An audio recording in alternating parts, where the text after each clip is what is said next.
c'est une exploitation maraîchère ancestrale. Mon père était maraîcher, mon grand-père était maraîcher. Donc moi j'ai suivi l'exploitation et on est à Lingreville, au bord de la mer comme vous pouvez le constater.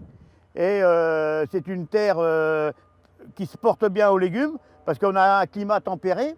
Ensuite des terres à limon fin, des terres sableuses pour la carotte, des terres qui se portent plus à la courgette, des terres un peu plus lourdes mais du limon fin comme je vous disais. Alors Créaline a eu besoin de courgettes en dépannage, si on peut dire à un moment donné. Donc c'est à demander dans la région et ils étaient à Quettreville, à 5 km d'ici. Donc ils cherchaient les producteurs du coin et ben, je me suis présenté, le produit a bien plu et j'ai commencé à livrer Créaline.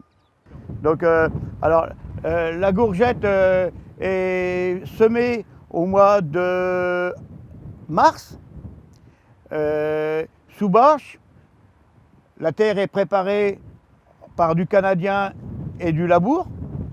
Et ensuite, on pose une bâche à la machine qui perce les trous de la bâche et on sème courgette par courgette.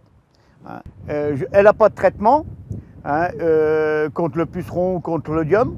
Dès qu'elles sont en fleurs, on en ressème de façon à avoir de la courgette toujours neuve, belle. On reconnaît une belle courgette, déjà la variété. Alors j'ai de la courgette qui est en variété précoce qui est de la Cora de chez Close. Et ensuite ils ont sorti une variété un peu plus tardive, mais toujours dans la même type que Cora, qui s'appelle Tosca. Le terrain a sa couleur, vert clair, un peu tacheté, et surtout pas trop foncé, pas trop grosse, puisque Créaline souhaite pas avoir de pépins.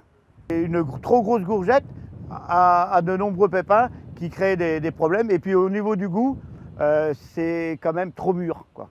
On a un métier vraiment formidable de produire des légumes pour donner à manger bien sûr aux gens, déjà. Je donne au Resto du Cœur, je donne au Secours Populaire. Produire et vendre ces produits, c'est un métier formidable.